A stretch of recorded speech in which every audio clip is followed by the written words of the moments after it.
Alright. Mouse is boogieing down like ABBA's going. You said no clicky, no touchy. No touchy. No touchy. No touchy. No touchy. I didn't touch anything. You didn't say no boogie, so. Nope. I didn't say no boogie. Boogie, boogie. Boogie, woogie, boogie. Anyways. Welcome to Geekamole! Yay! Hey! This is episode 216. I should have written that number down again, but yeah, I think. Maybe. Hi, everybody. I am your host, Drew. I am the one who makes the magic happen. Above me is, she's back, the lovely Miss CC. And Olga is back. Olga is back where she belongs. Olga is back. No, well, Olga is CC's CC's Russian alter ego. She was created in an experiment gone wrong. And that experiment will continue to go wrong. For those of you looking at my face and saying, why does CC have no lips? Oh no, I am wearing Star Wars The Force Awakens lipstick. These are Her lips have awakened. Why? If you notice, it is actually a sparkly light purple. It just looks vaguely skin toned because I am a purple person. And that is the color of the Force. It is purple and it sparkles. It's iridescent. Yes. Yes. So, let's just go quickly. We have a lot of things, but let's talk about what we've been doing for the past week. Let's start with Mouse. Opera, opera, opera. Rehearsals for Don Giovanni have started. And yes, I have been opera. You have been opera. I have been opera. I am the magic. I have been trying to get opera jobs. Yay! Yay! I've been doing recordings and applications and things. Good. And me, I've been playing Final Fantasy XIV, and last night I was a bad boy and stayed up almost all night. Oh God, that happened to me too. I will talk about this later, but I've been playing Stardew Valley, and that shit is crack.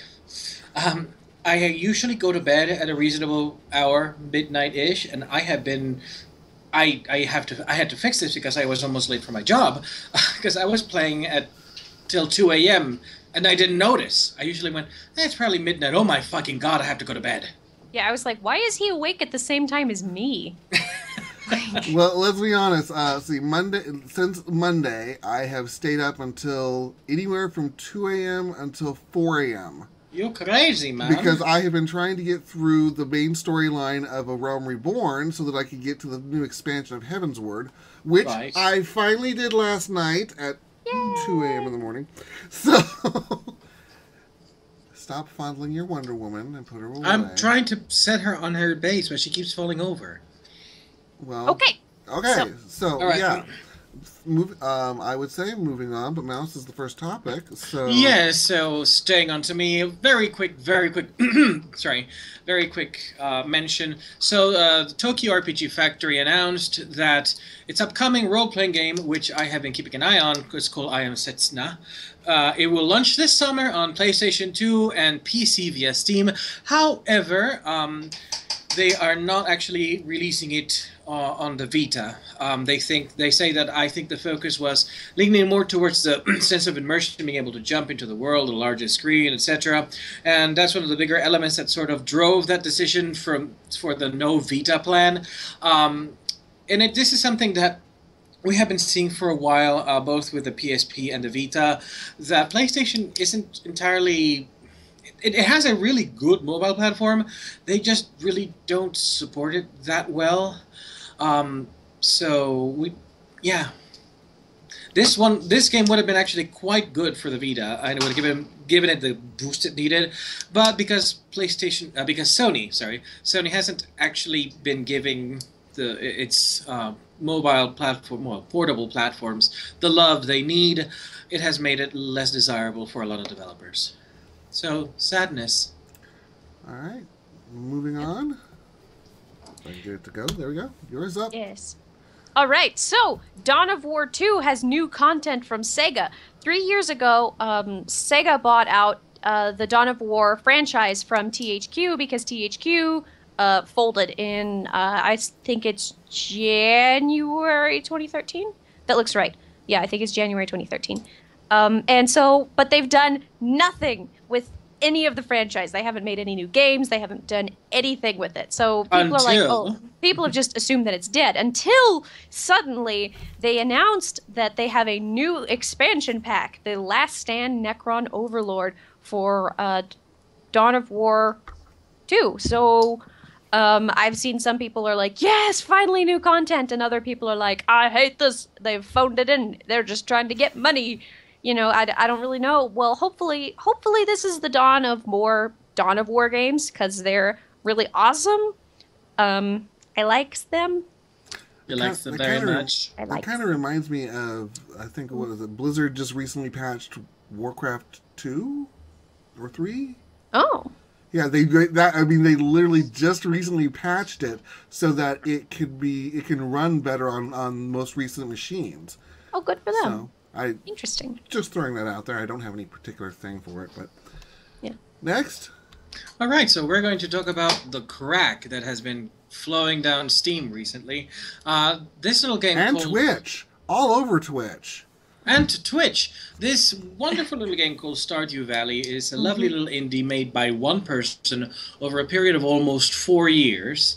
And it's basically what would happen if Harvest Moon and Animal Crossing and a couple other games had an orgy and produced an offspring. But mostly Harvest Moon. But mostly Harvest Moon. But the game doesn't really feel derivative at all. It doesn't feel like you're just playing this bland Harvest Moon clone. It's actually very engaging. It's very charming. And the big news is that as of last week, I don't have updated numbers right now, but as of last week, after 2 weeks on Steam, it was nearing 500,000 sales. And it's selling for about $14, I believe. And looks like the projections look like it might be one of the top selling games of the year for Steam. And it's, you know, this is around the time when games like Hitman are being sectioned off by Square Enix into episodic format, even though they weren't designed like that. But they basically are doing that so they can make more money off of it, and people are really pissed off. And so here comes this little indie that says, here, have this whole experience, and you don't need to pay any extra for it. And I really like it. It's basically the indie developers doing things right and giving Squaresoft and other companies the finger and saying, this is how you do it. So I'm happy for the little indie. Let me throw this out there. Throw it. We're not going to talk about this too much, but there's been a recent announcement about Digital Homicide going after Jim Sterling, our Lord and Savior, for $10.7 million for defamation and stuff like that. I'm just going to say this as a factual reality. You see this little game here? 4 years, one developer, and it's exploding in terms of, popularity, addictiveness, and playtime, and people are throwing money at it. And you have 18 games on Greenlight that you spent between however many of you are currently developing it at Digihom. Matter of months? So I'm just going to throw this out there. Perhaps you should reconsider your business plan. Yeah. Olga does not approve, I imagine. Olga does not approve. I mean, you've got this. Wasn't Dust one man? Yes, and Dust Elysian Tale was also one man's work for over 4 or 5 years, I believe. I realize you're after the quick return, but quick return with little, with very little profit versus long work with big profit. If you try in the immortal worlds of Olga, if you try to have a quickie but you do not have the stamina, it will only be a very, very brief satisfaction. In the long game, you're going to end up screwed. Olga said that. Yeah. That's exactly what Olga said. I can back you up on this. So, just throwing that out there. Stop being dicks. And I honestly can't wait to see the result of this lawsuit because, Jim Sterling, God thank him, or thank God for him. God thank him. God thank Jim. Well, yeah, God thank Jim. He has had a very successful Patreon life, so he has a substantial amount of money. I don't know what he does with his money, of course, but if he needs to take this to court and countersue their pants off, he can do that. I don't think Digital Homicide can afford that. So well, I mean, whether they can or cannot, I think this is going to be. I mean, like I said, we weren't going to really discuss this. We probably should talk about it next week, but it's going to be precedent setting where Yeah, to have a defamation suit, the person needs to have said something that is false. Blatantly false with the intent of profiting off of it. Yeah. Yep. So good luck on proving that anything Jim said about their games was false. Well, not only that, but the problem here is that, and this is the last thing I'm going to say on it. This is called opinion. Yes. He is a critic. Yes. He is allowed an opinion. He expresses it in a public forum. If you don't like his opinion, don't give him something to opinionate on. Yes. That, I believe, is to opine on. But, opine.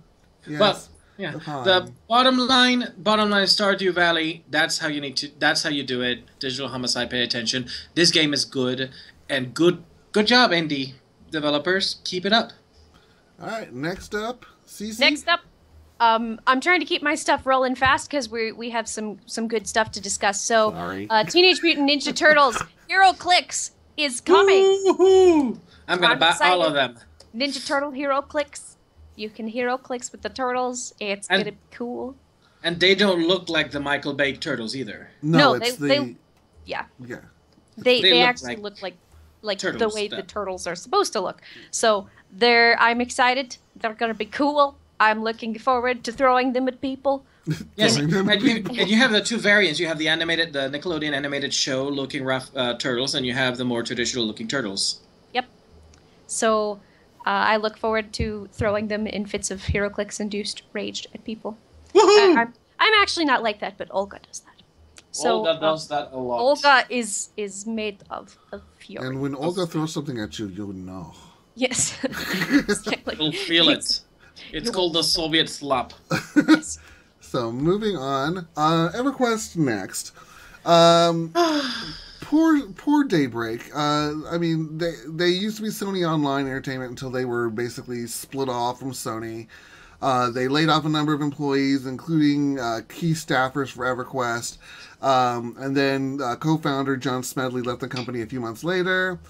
They've basically come out and announced that EverQuest Next is not going forward any longer. Russell Shanks, who is the president of Daybreak, said basically that it's simply not fun. It didn't live up to the EverQuest franchise standards. So they've decided to shelve it. Development on EverQuest and EverQuest 2 will continue. And Landmark, ironically, will continue. Even though Landmark's intent was originally to produce stock items that could potentially come into EverQuest Next. Yeah. But Next is not going forward, so the third installment of EverQuest, don't look forward anytime soon. Or ever, probably. They might have reached the they might have saturated it, yeah. Yeah, well, they might have reached the origin phase too, because of all of the key members leaving and, splitting off from Sony. That's how Ultima died. CC? So, 40K Lost Patrol, the board game. The Lost Patrol board game. It's a 40K game by Games Workshop. It's returning. I think it was last printed, I want to say 2000? I remember being a lot younger then.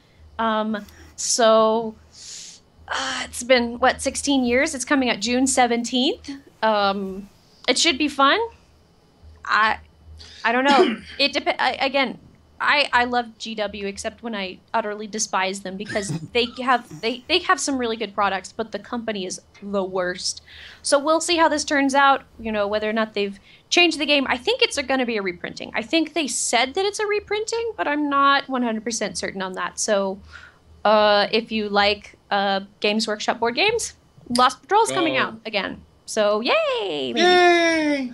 All right, next up, KOTOR. Yes, so you guys might remember this game that came out a couple of years ago, Knights of the Old Republic, a little RPG by a certain company. Well, if you've played the game and its sequel, they're some of the best Star Wars games out there. Mm-hmm. In fact, some of the best RPG games out there. Yes. They rank up there in storyline. KOTOR 2 had issues that it was because the game wasn't finished, because LucasArts was pushing for Christmas release, and of course that never turns out well. Yeah. So, but the writing was still good. However, if you have the legal version of it by $9.99 over on Steam for the first game, there is an Atlanta-based development group called Poem Studios. They have decided to take it upon themselves to create Knights of the Old Republic: Empyrean, which is a remastered version of Knights of the Old Republic, and with updated graphics supported by the Unreal Engine. It will have all the original content, vocals, music.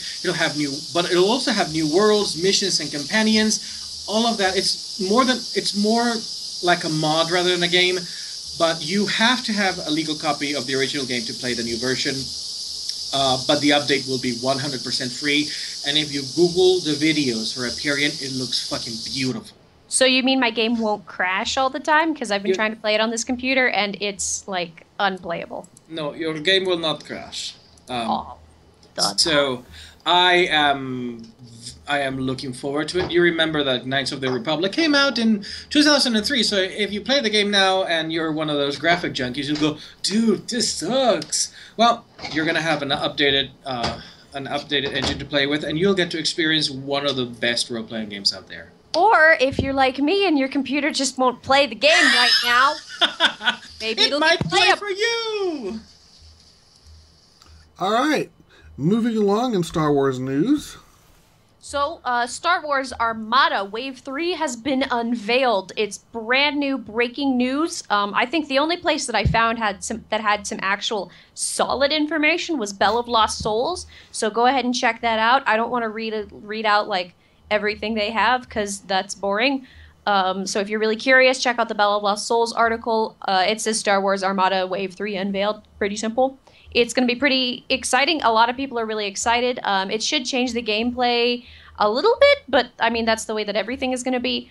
I don't personally play Star Wars Armada, so I can't give you any kind of analysis and be like, aha, this will change the game this way. I don't know.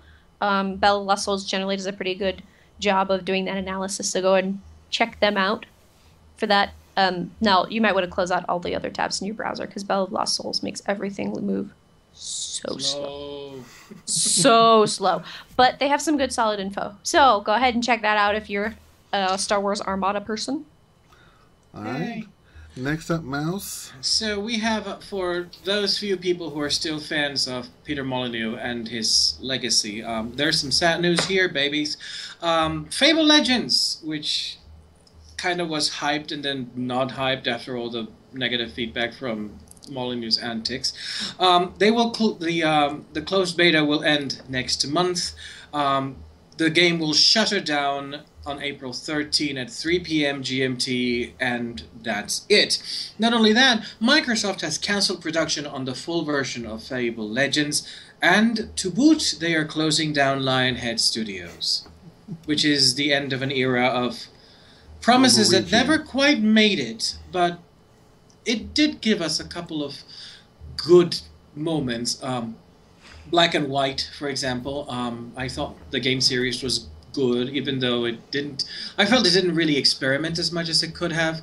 But the movies was an amazing product that for no reason didn't go anywhere because they stopped supporting it. So, well, I still feel Fable itself was a good game. Yeah. It just was overpromised.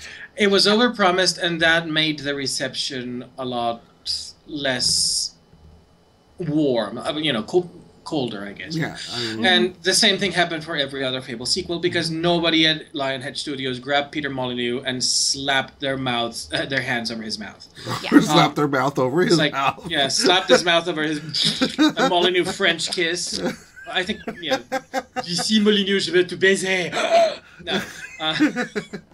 So you're a little bit quiet now. A little bit quiet now. So we'll have a second of silence to remember Lionhead Studios, because very soon it will no longer be.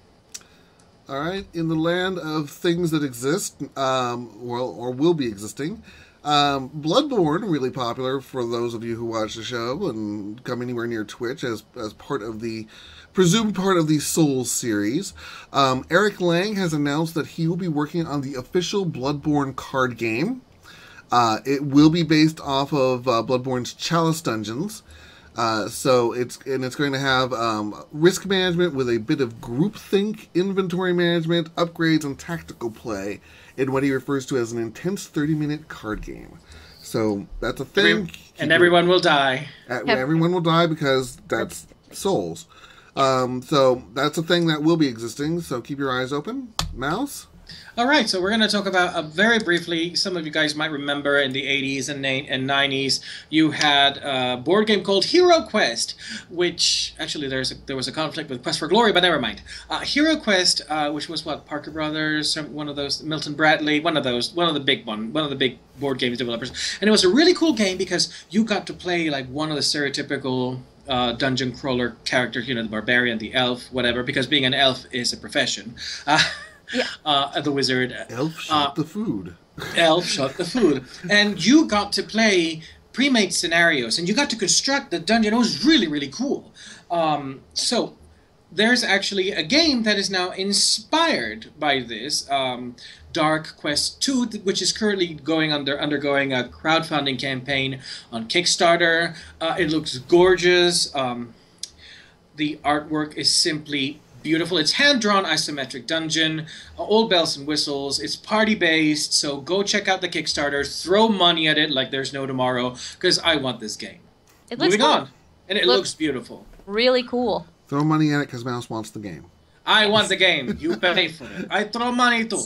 They're currently at $2,000 out of $33,242. So lots of money. With 12 days to go, so bitches, get your wallets out and start.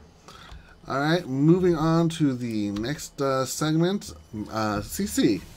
So, we don't normally cover, like, he's laughing because he knows exactly what I'm going to cover. We don't normally cover celebrity news because we don't care. We like to try to keep this stuff as much on topic about games and the products as much as we can. But I saw this and I just had to talk about it because it is so hilarious. Now, Kanye West is known for a great many things, including comparing himself to Jesus and saying that he is more influential than certain biblical fellows like Jesus. Anyway, who have entire religions. Yeah, like there's Kanye West. He started a religion. So he at one point he pitched a huge fit of saying that he's going to sue Pirate Bay, I think, for people using Pirate Bay to torrent his new album. Well, he has been caught on Pirate Bay to pirate recording software. Now, some people are saying, well, maybe this is some kind of a publicity stunt to show that he really is as personally broke as he says he is. But, you know, like, I'm kind of impressed that you managed to get $53 million in debt. And you know what? Yeah, how do you do that? Like, how do you do that? Do you do it by, like, snorting diamond cocaine out of top models' butts or something? Yeah, so they're like, he's so poor right now. And I'm like, oh, you poor thing. I don't own a car. I have no sympathy for you. You know, you expect me to pity you. But anyway, he's pirating recording software off of Pirate Bay. Now, they know this because he took some kind of a screenshot of he was advertising something, but one of the tabs that he had open was Pirate Bay torrent XFE, which is for XFER record serum. It's a type of musical synth software that's like about $200, and so he's it's yeah. Hey Kanye, if you want that software, I'll buy it for you, but you owe me. I take credit. I'm going to take credit for your popularity, just like you take credit for Taylor Swift's.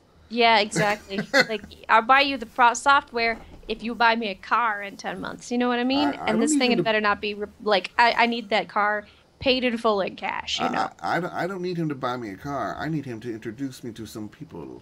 Oh, I need a car. I'm super broke right now. I need a car. Well, if I could afford to buy you a car... Yeah, I know. You'd be living a different lifestyle than yeah, there'd be employment. Yeah. There'd be employment involved. Yeah, I understand. So yeah, Kanye West, boo on you. Seriously, why are you famous? Seriously, I don't why? understand. Yeah. Like, I could sit next to him in a subway and not recognize who he is. I'd have Moving no idea. on. So, anyway. Oculus Rift. It's my turn. Oculus Rift is coming out on March 28th. I was going to go through the list of 30 games that are available, but no, we don't have time. So there are 30 games that are going to be available. That's where that note went. Never mind. So, yeah, I was like, there's more to say about this, and that's not related. Okay, so, yeah, there'll be 30 games. So that's a thing. Yay! Next. Hey, now moving on to the Kanye West of operating systems, Windows 10. Some people have Windows 10. We're talking about Microsoft is supposed to be unifying their PC, Xbox One platforms in some kind of a big fancy combination thing, and they're like, it will have backwards compatible hardware. Yay! And it's like, what? Why? It's very strange, and they've been trying. And I think Mouse is going to go more into this a little later. The reasoning possibly behind it, but they've decided that they're going to unify their PC and Xbox One gaming platforms into, and I quote, one ecosystem running universal Windows applications. Yes, your game executives are no longer going to be executives. They're going to be Windows applications. Yes, they're going to be applications, much like an iPhone app. Now, I hate Apple because I've had an iPhone and I'm sick and tired of iPhone crap, and I don't like having certain problems wrong with Mac software that you cannot physically go into and fix like you can in Windows. You can just go into the file and be like, fix. I mean, it's not always that simple, but, you know, your incapability of fixing that kind of thing on a Mac app is annoying. Well, as I understand it, part of this is because they want to make a unified Microsoft storefront to essentially compete with Steam, and any game that would now currently be available through Steam, for example, will now have to come through this storefront. And in fact, if it does not come through the storefront, certain features would in fact not even be available in the game. Because that worked out so well for them with games, Windows Game Lives. Whatever it's fucking called. Microsoft, stop sucking. They're saying that they're going to end fixed console hardware. They invited Sony to the playing board, and PlayStation went, maybe not. Yes, Sony was like, what?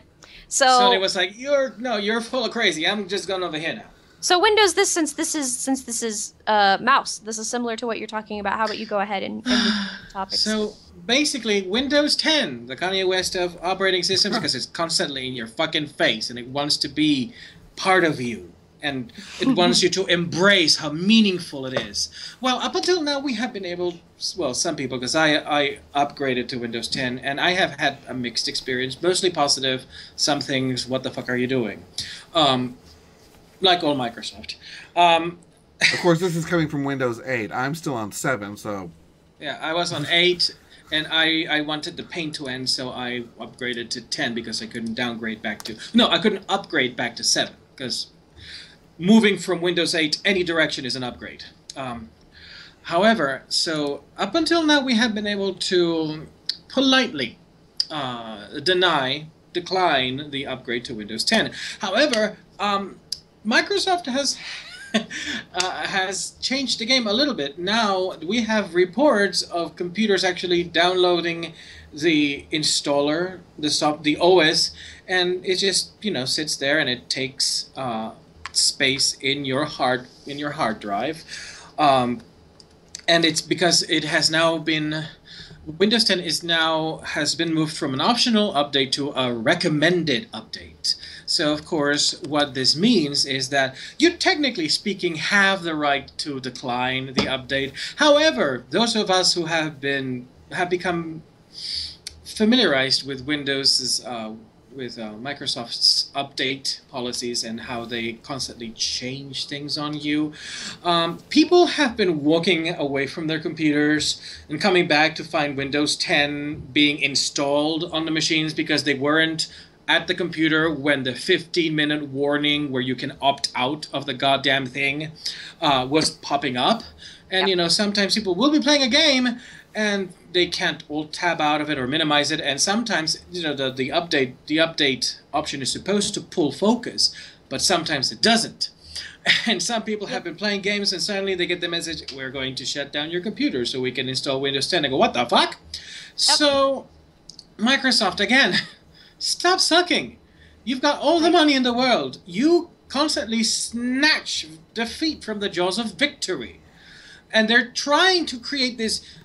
See, Steam is kind of like the unified gaming store. They're trying to go beyond that and create the unified gaming environment where nothing is not Microsoft.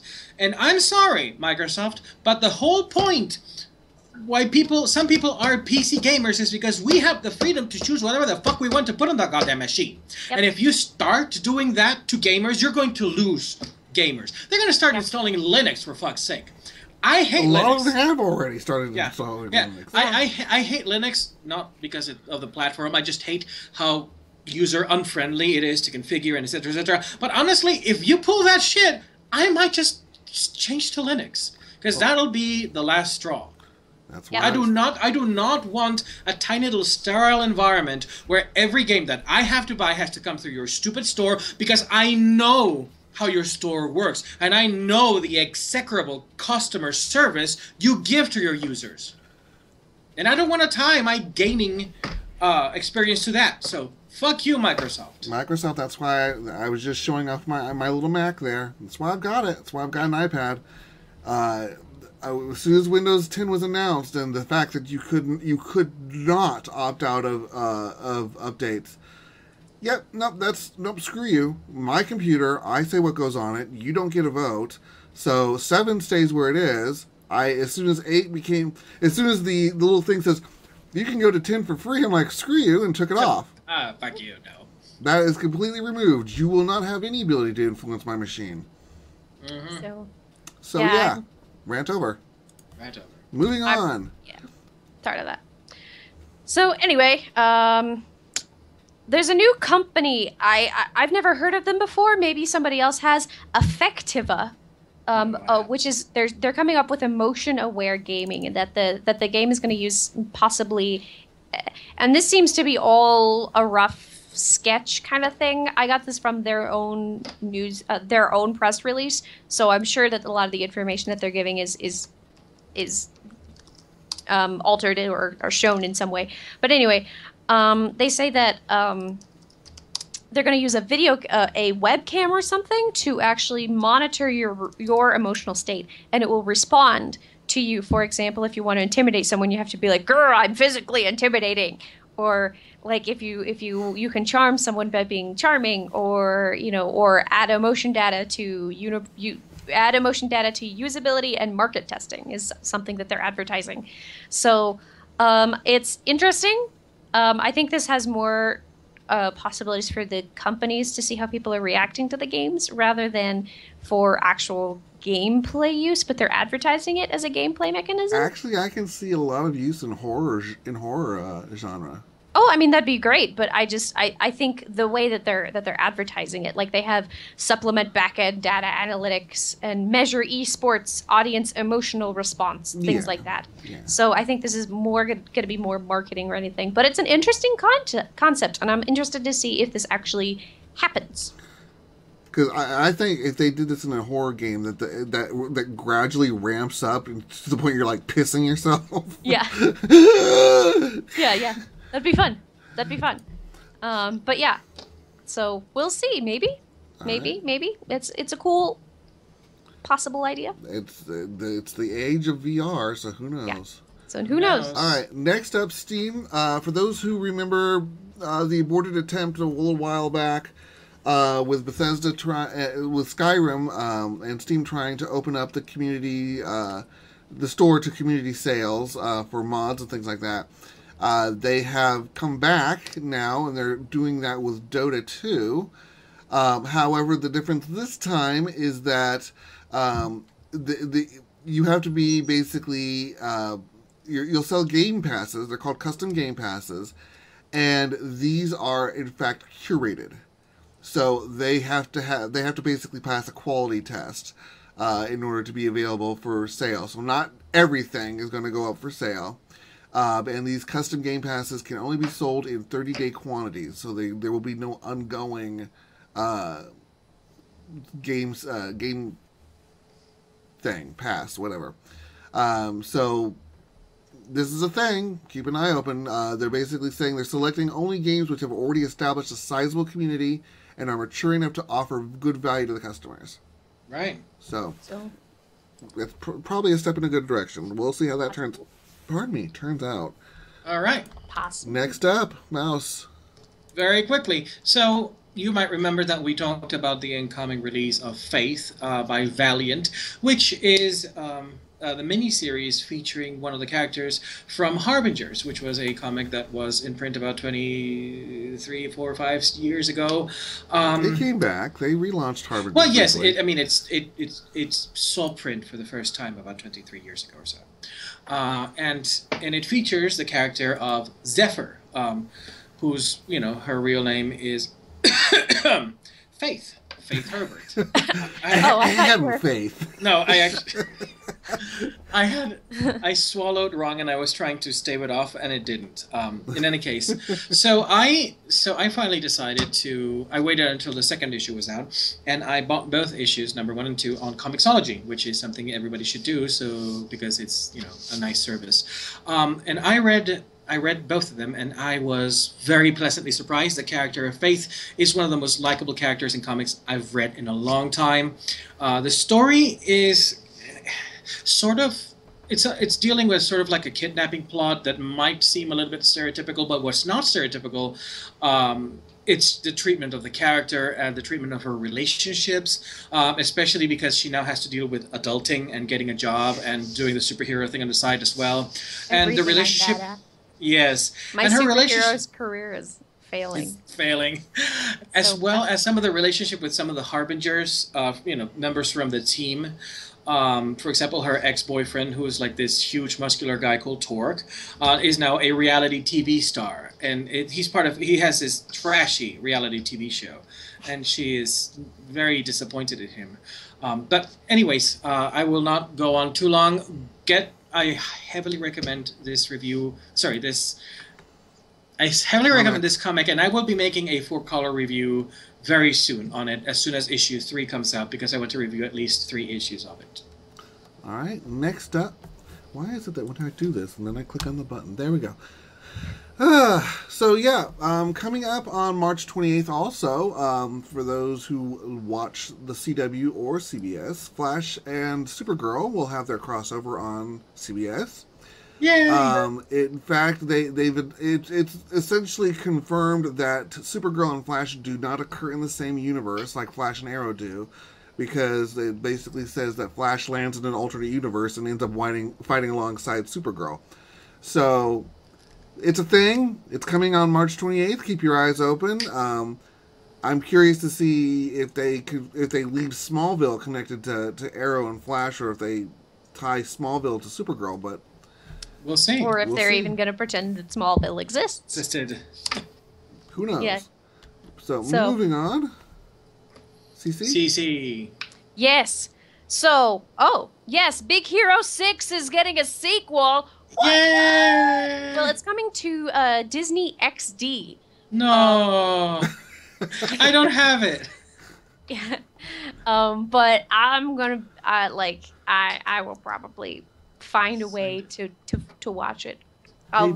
There's gonna find a way, because I loved Big Hero 6, but it's coming to Disney XD, and that's like their channel, their annual TV. I don't know exactly it's one of their what channels. Yeah, it's one of their channels. Yeah, okay, Disney XD is one of their channels. Okay, I'm making sure, because I had a moment where I was like, it's their web streaming service, and I think it is. XD's cable. Okay, it's their cable. So, but they have a sequel coming to Disney XD. I don't have it in my apartment complex, but I'll bet we can find it somewhere. I'm sure we can track someone down. Maybe Disney would like to sponsor us sometime? Yeah, I know, right? Notice us, senpai. Notice us, senpai. My father used to work with... Comixology's welcome to because I have Comixology, so you're welcome to. We will sell out. We will. We will totally sell out for you, Disney. My father worked for you in the past. I would be more than happy to be your corporate slave. All right. Just have me sing in a new movie or something. I don't know. Next, Xena Warrior Princess. Yes. So we've mentioned this before. There's a reboot in the works, and the latest news is that for those who are familiar with the original series, there were a lot of homoerotic undertones. Yay! Those will be less more tonal, and much more blatant. It's a fucking Ninth Symphony. How's that? It will be obvious, shall we just say. I'm doing that seal thing. Like, what is that? Yes. That seal thing. Gay! Yeah.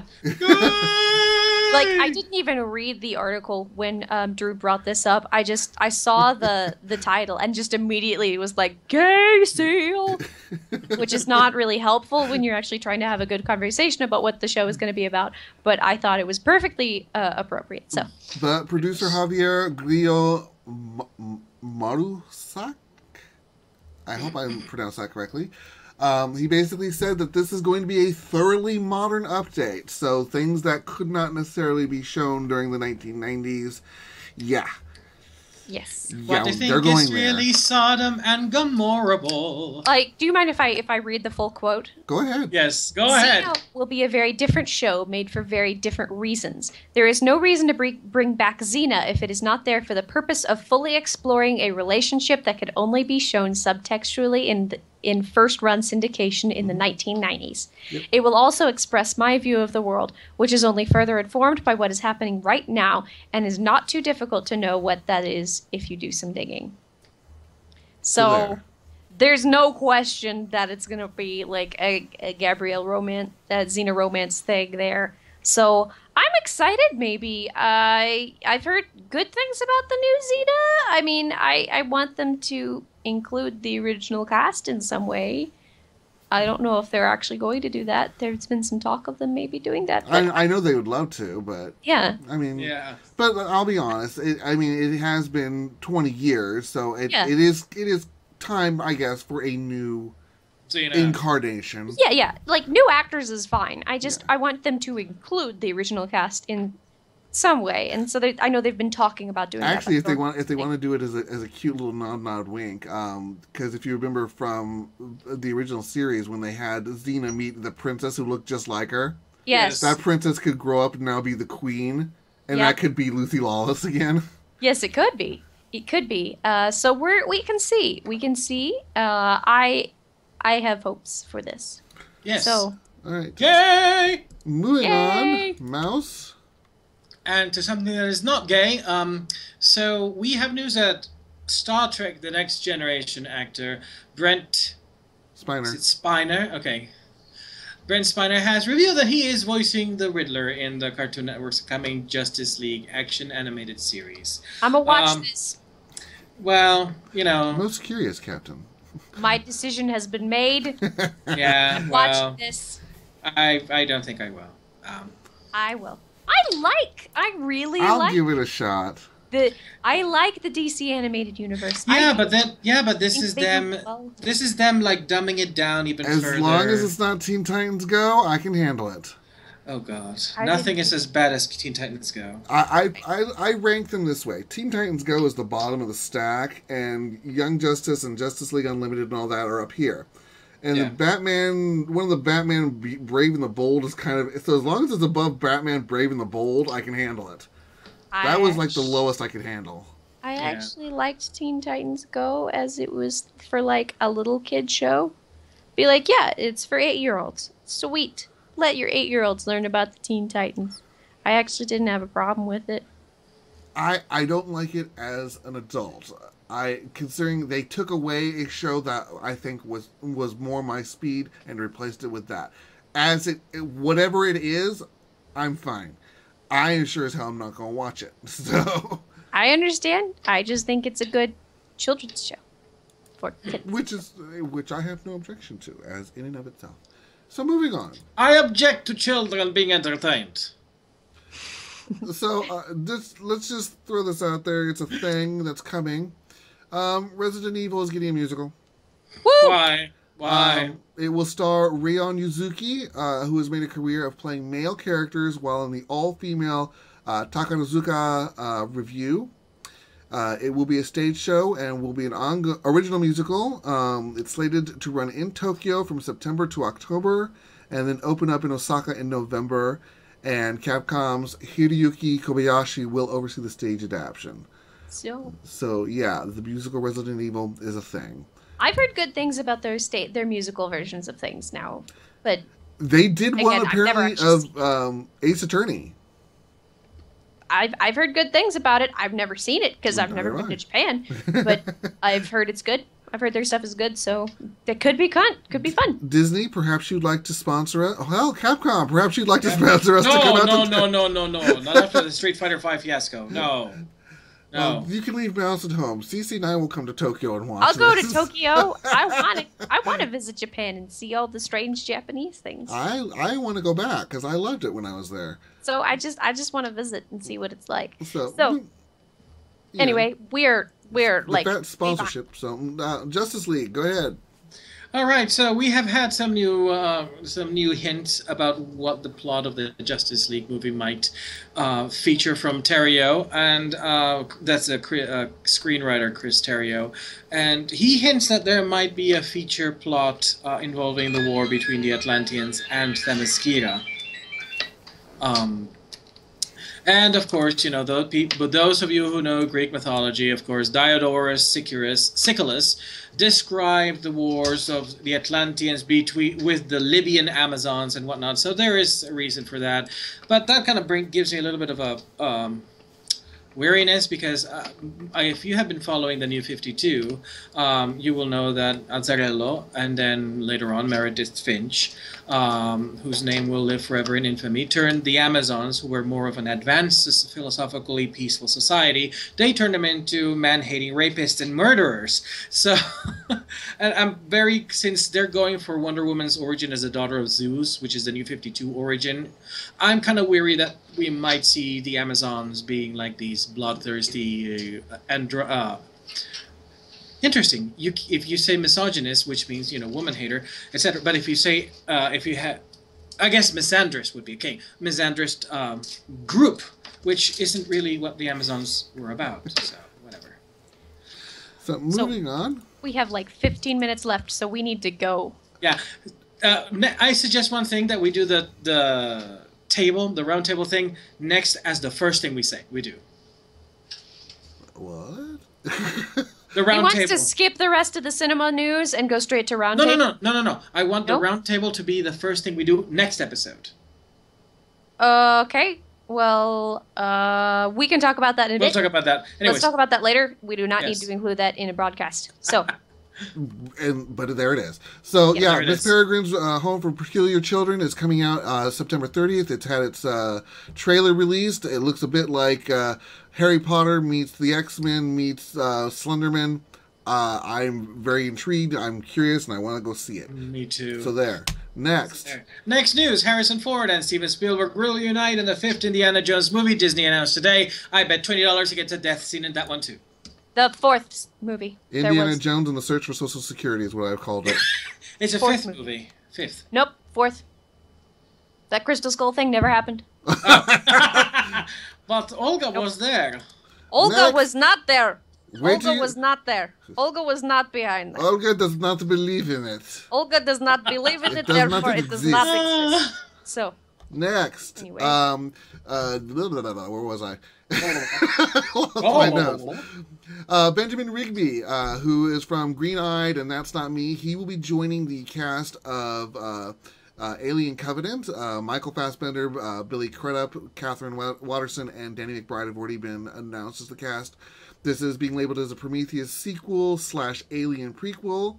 Will round out the larger world of Alien, and the current plot is bound for a remote planet on the far side of the galaxy. The crew of a colony ship Covenant discovers that what they think is an uncharted paradise, but is actually a dark, dangerous world whose sole inhabitant is the synthetic David, survivor of the doomed Prometheus expedition.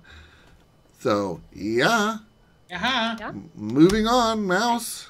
Oh, Paramount? Okay, Paramount, what the fuck is wrong with you? So you had this gorgeous animated feature based on The Little Prince, and it was set to open in theaters next Friday, March 18th. Well, this Friday, actually, today. And I was looking forward to it. The movie was gorgeous. I was aware of it since last year. It mysteriously got dropped without any reason whatsoever that they have told the public. Fortunately, though, Netflix has come to the rescue, and it will now be a Netflix exclusive. I don't know exactly when they're going to release it, but let me tell you what the talent that is in here. This is Jeff Bridges, Rachel McAdams, Paul Rudd, Marion Cotillard, who some of you know as the actress who won the Oscar for brilliant performance of Edith Piaf's Life, James Franco, and Benicio del Toro. So thank God for Netflix and Jim Sterling. Who had nothing to do with the... So anyways. But as long as we're thanking God, we might as well thank God for Jim. So, Roundtable, guys. Are we going to talk about it? Yes. Roundtable is sex and gaming. Woohoo! Woo! So, Mouse, start us off with the two topics you brought. All right, so Alison Rapp, who is a product marketing specialist at Nintendo's Treehouse division, which is the internal localization team. Nowadays, her responsibilities are a little bit broader than that. She works at Treehouse. She's been she may have been. I haven't been able to find confirmation of this, but she has been involved in localization for Xenoblade Chronicles X. She's influenced some content changes in several games. Or at least those are the claims. Right now, because of the allegations flying back and forth, it's a little bit hard to see. But something has emerged about Miss Rapp, and it was a paper that she wrote for her honors paper, for her honors degree in 2011. The content of the paper itself is actually a defense that, an advocate defense to decriminalize the possession of child pornography. And of course, as you can imagine, the fact that that was dug up on the internet has caused an enormous amount of furor in the furor, not furor, but furor.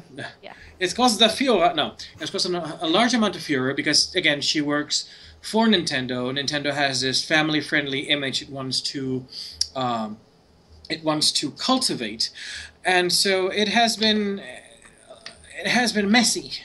People are urging that she be fired.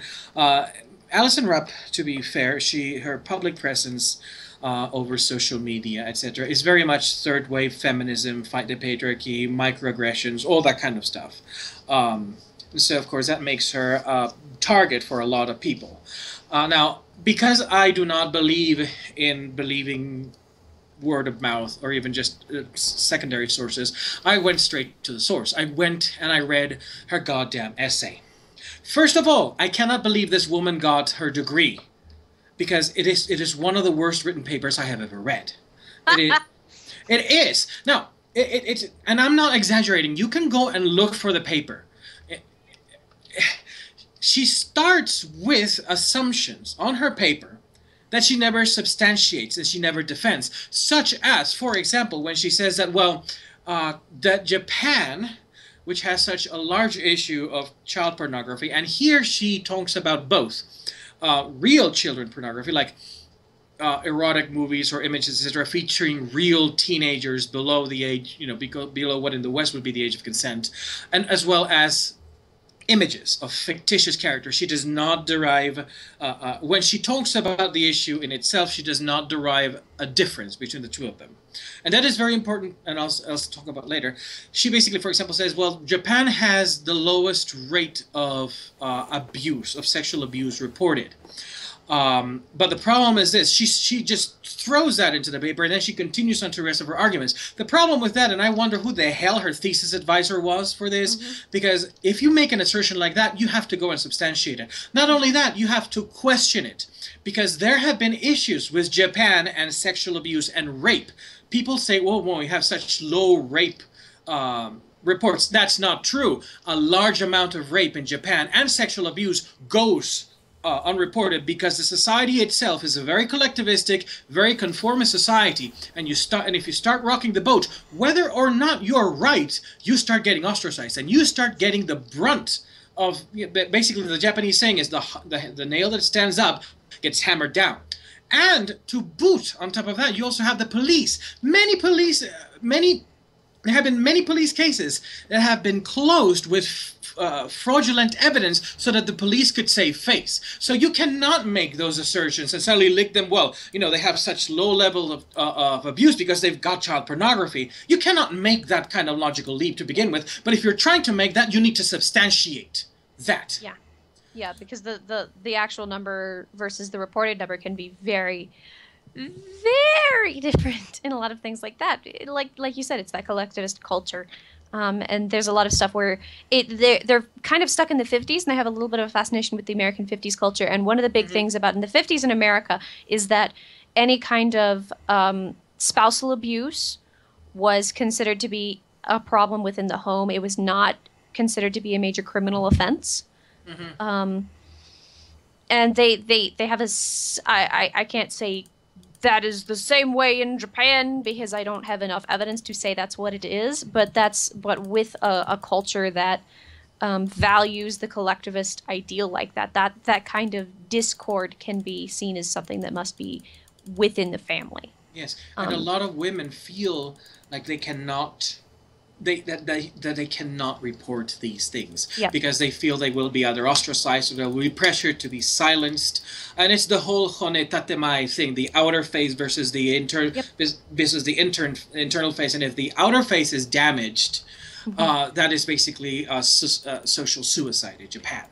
Also, isn't their age of consent like 13 or something? I have seen varying reports, so I'm not entirely sure. I think it depends on it may depend on the region, but I remember that they have a much lower age of consent than we do, which means that a lot of stuff that would be considered to be statutory rape here may not necessarily be considered statutory rape in Japan.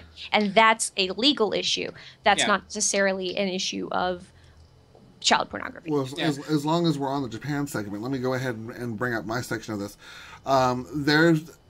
There's been a lot of movement in the United States to propose banning of Japanese media, especially that depicts sexual violence towards women, specific media in question being that of manga, anime, and video games. And this is what ties us into where we are.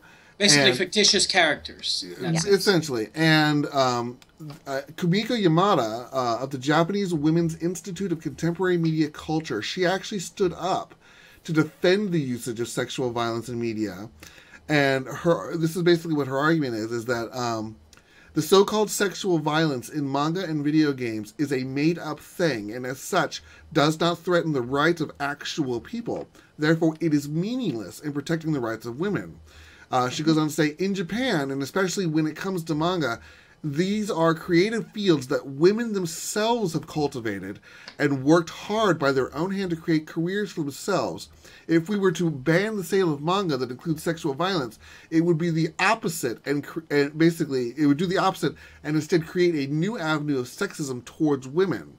Manga is a field where women have put their hard work. Repeated that. I'm trying to find the other quote. There is nothing to be gained from regulating fictional sexual violence. However, while you're trying to fix the rights of fictional characters, you're leaving the human rights of real women in the real world to rot.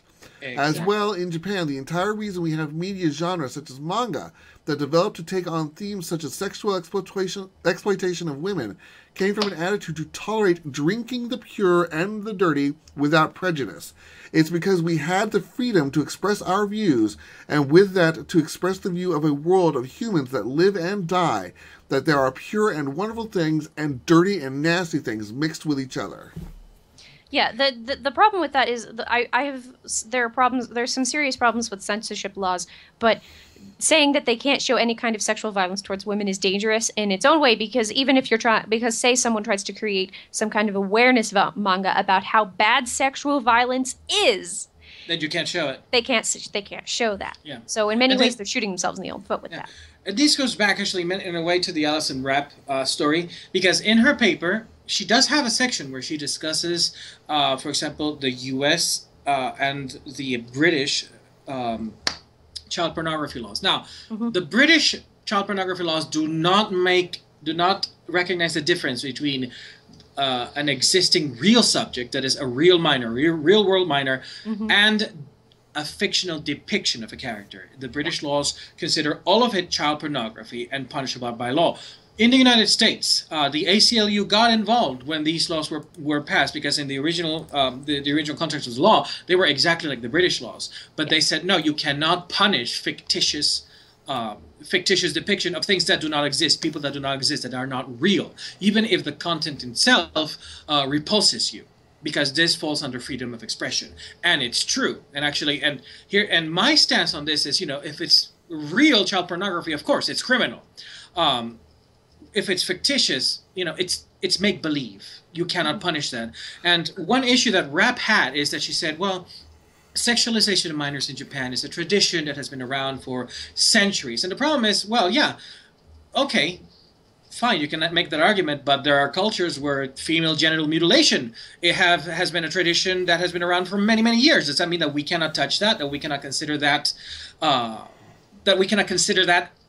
something that should not be happening? Yeah. And Miss Crazy Pants here forgets that most arguments that are in favor of for example, sexual liberation and sexual freedom, she likens it to, she appeals to a universalist philosopher, Benedict Kingsbury. And he says, well, there's no such thing as a standard set of morality, etc. Well, here's the thing. The thing that applies to a lot of these issues, you choose who you can have sex with, etc. Yeah, that pertains to consenting, rational, fully developed beings with an agency. And children are not. They're half-brains. Yeah. They're little half-brains. I was told the other day that I should not refer to children as half-brains, but they're half-brains. Yeah, they're not fully developed. There's a reason why their guardians have legal power to represent them in their best interest, because they do not have the developmental maturity to make those choices for themselves, much less over something as potentially traumatizing as sex. Yes. Like, well, the 7-year-old consented. Yeah, the 7-year-old also wants to stay up until 2 a.m. eating nothing but ice cream and gummy bears every single day. That doesn't mean that it's a good decision. And, like, any adult who let that happen should and would be charged with some kind of a negligency. And that, like, they're kids. They're kids. That's not to say that kids are not intelligent, but they don't have the kind of maturity, and they don't realize they lack the understanding of the consequence of the decision. Yes. Exactly. Yes. They're children. They're children, exactly. They're children. And so the question is this. The question that comes down to it because of the scandal is this: should Nintendo then fire her because of this? Now, this paper was written 4 years ago. That's when she graduated. So it's a fairly recent paper. And it was submitted for peer review in the Honors Journal. And I honestly think that makes her advisor look very, very bad, because that paper is horrible. Because at the very end, she says that she does not think, I do not want to misquote her. Let me take a look. All right, I will paraphrase her, and if I do not quote her correctly, then I will correct myself in the next show. She believes that she says she wants less strict legislation against the simple, and I quote, simple possession of child pornography. And she doesn't address the creation and dissemination of it. She says that is a whole other matter entirely. I disagree. But then she goes on a rampage saying that child pornography is not the cause of societal ills against children. It's poverty and education and all that stuff. No, that's kind of like red herring. It's like saying, well, yeah. No. So the question is this: based on this very public stance that she's had, because anyone can go up and look up her paper, and that is basically one of the things that was part of her academic tract that got her graduated, which gave her the credentials that made Nintendo hire her. Do you think Nintendo should do something about this, especially since it has been a bit of a public scandal for them? That's really tough because she hasn't technically done anything wrong within the workplace, and as a company, you can have whatever opinions you want. You know, if now I might like quietly mention something to someone and be like, "Hey, can you check her computer for kitty porn?" But like, you know, I would keep an eye on her, and frankly, I would limit any interactions that I would allow her to have with children, simply because I know that she has that history. But it's not necessarily a fireable offense, because. However, she does have a very public presence using her official account. She engages in a lot of feminist debates, and in many times she is like a third wave feminist, and I have objections with third wave feminists. I'm really cool with second wave feminists. I think they're awesome. But in third wave feminist fashion, she is very abrasive. She is very combative on her public Twitter. Let me put it this way. From my own perspective, I'm going to use my own company, you know, where the real job. Specified company number 2. Specified the real company that I don't discuss because I'm literally not supposed to. Yes. The way the company works is this. It basically explains that and this is reinforced with us on a yearly basis. We actually have to sign off on this on a yearly basis. We do not go in a public forum and identify who we are or what company we work for, because in that public forum, it is then presumed that we are experts in the field and that we are speaking on behalf of the company. Mm-hmm. So I don't do that. Next, on top of that, this little thing here is me. This is my opinion. It has nothing to do with the company I work for. However, if this prevents me from doing that job, I am fired. This this is secondary. This is a hobby. It does not pay my bills. Mm-hmm. Not even close. I spew money for this. I don't make money. Yeah. So there's no way in hell I'm going to do anything here that's going to jeopardize my position there. Yes. So that's the thing I have to, you know, that's the thing. If she does stuff in a public eye with her position known and it jeopardizes her ability to do work for that company, yes, she should be fired. Because it's affecting her ability to do work. It's affecting the company's ability to function. So there is an inherent conflict of interest in that regard. Yeah, and the public face of the company. Yes, now, exactly. Has she talked about this specifically since she was employed by Nintendo? I haven't been able to follow up on this recently, and I think I could probably provide an update next week on that. Mostly because a lot of the sites that are discussing this are kind of the sites that I don't like going to. This was eventually picked up by a few mainstream media sources, but it originally started in Gamergate forums, and I am not a Gamergater. I had someone point me in the direction of that because they said this could be a potentially interesting topic of conversation, and because if anyone wants to find out what my statement on Gamergate is, I will gladly give it on my Tumblr. I can't believe I just said that. But, which I will give next week because I will publish it or whatever. So I have not been keeping up on it in the last 2 weeks or so because of opera and rehearsals. But tomorrow is the last musical rehearsal for the opera, so I will have a lot more time now that we're just moving on to staging. So yeah. So I think it would, if she'd been doing that more recently and identifying herself as an employee of Nintendo and saying this, I would very much consider firing her. But having written something like this in the past, before she was an employee of Nintendo, would make me hesitate to fire her retroactively for something that we just didn't pick up on when we hired her in the first place. Now this makes me go, Nintendo, you should have looked at this. If they were going to hire somebody who was going to be that public, be a public face of Nintendo, I personally would have looked a lot more into their background and possibly, I don't know, looked at this. But of course, it's very easy for me to say, if I was Nintendo, I'd do this. Well, that's also, you would also go, well, do you really think I should read, because she had, feminist studies and media.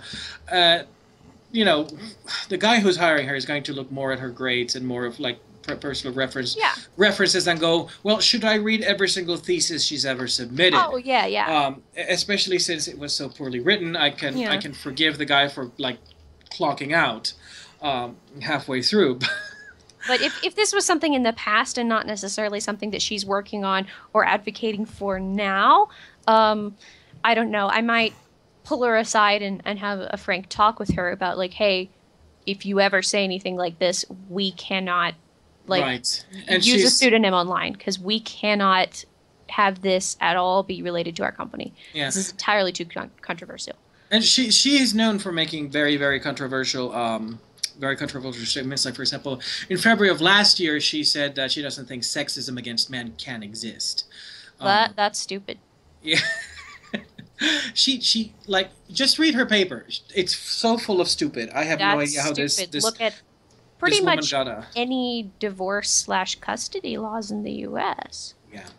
Because men are always like, nope, you can't be the father, no matter if the mom is clinically diagnosed as somebody who has uncontrolled bipolar disorder and has a history of serious, dangerous mental health problems.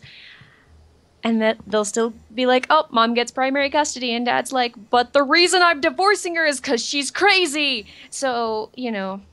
But anyway, that's a different story for another time. It looks like the most recent news that have come from the issue have been only one article from Kotaku from March. And I'm not going to read it because Kotaku is not worth reading. No, seriously. Again, all opinion pieces. Yeah, all opinion. All Kotaku ever does is... They're kind of like the game news version of of Alison Rapp's thesis, in that there's so many assertions and so many claims, yet there's so little substance that is actually there. Yeah, so I don't bother them unless they've got game release news that nobody else has at that point. So yeah, I'll take a look at that because I can actually verify that. But the long and short is that this is our round table topic. We are actually past our normal wrap up time. So yes. Mouse will take a look to see if there's anything new that he wants to bring up on this subject to add to it next week.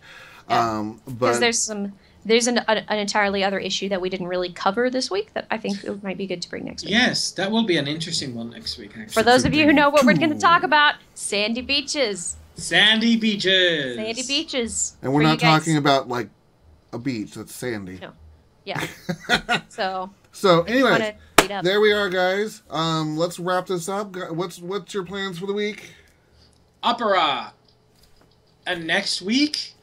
Next week we might have to tape the show even earlier because something happens on the 25th, Well, yes, and I will be seeing it with my good friend who will be coming into town tomorrow. I'm so happy. Yay. And this is to your friend who likes it when we rag on DC. I'm sorry, Wonder Woman is in the movie. I'm going to see it because Wonder Woman's in the movie, and I hope it doesn't suck. There's nothing wrong with that. Yeah, I'm going to duct tape his mouth if he starts talking during the movie. I will not say anything. I will bring my duct tape. I am bringing duct tape. You will be proud of me. I'm going to take my friend to Cinetopia to watch this movie. Ah. We're going to sit down on the big chairs and eat food and stuff our faces and watch this. Nice. I'm going to give this as much comfort and joy around me as I can. Good. And I'm going to ask her to interview me right afterwards, just so we can see how it goes. Yep. Because I know how I am. My initial reaction will always be slightly different than after I've thought about it for 2 hours. Mm-hmm. And I'm going to tape Mouse's mouth shut the second he says one word that's anything more than, oh! And I think you should interview him right after also to see what he thinks. And I think he should do the same to you. And he can interview me. Yes. And then we can just give me the tapes and we'll put it together. And we gotta record. We'll record something because like I said, my friend will be here all week, and it's gonna be a really weird week. So we'll figure out how we're gonna do the recording and all that. So thanks, guys, for coming out. As always, if you like what you see here, follow us. We need the followers. And Comixology, if you want to support us. Again, we make no money, but we would like to be able to do things like go to places and, you know, have spending funds. I mean, I may do that in the future. We could go to E3 together and cover it. Yay! Yeah, being in each other's presence would be a lovely thing someday. Yeah, yeah. I know. Drew and I have never actually met in person. Neither have I. Oh, really? And we've known each other for 10 years. We've known each other for 16 years. Yeah. 16 years? Yes. Oh my god! That's crazy. No, I don't know. Oh god, yes, you're right. Yeah, longer before you met your husband. Yeah, I've known Drew longer than I've been married to my husband. Wow. Well, you haven't been married that long. Well, yeah, longer. We've known each other longer than you've known him. So there we are. I'm going to go whore myself out to any companies I can find. So, yeah, I am the company, but nothing to jeopardize my job. So yeah, hi. Say goodbye, guys. I have no problems with being one of those table girls that wears a short, Notice me, Disney senpai. I'll be your awkward, nerdy table girl. Yeah, Cece wants to go Tinkerbell for Disney. She wants to be a booth babe. I'll be a booth babe. I'm kind of short and squat to be a booth babe, but some guys like that. She could also bring Olga. Yes. Olga the booth babe. That needs to happen. That needs to be a skit that happens. Anyways, we're out of here. See you guys later. See ya.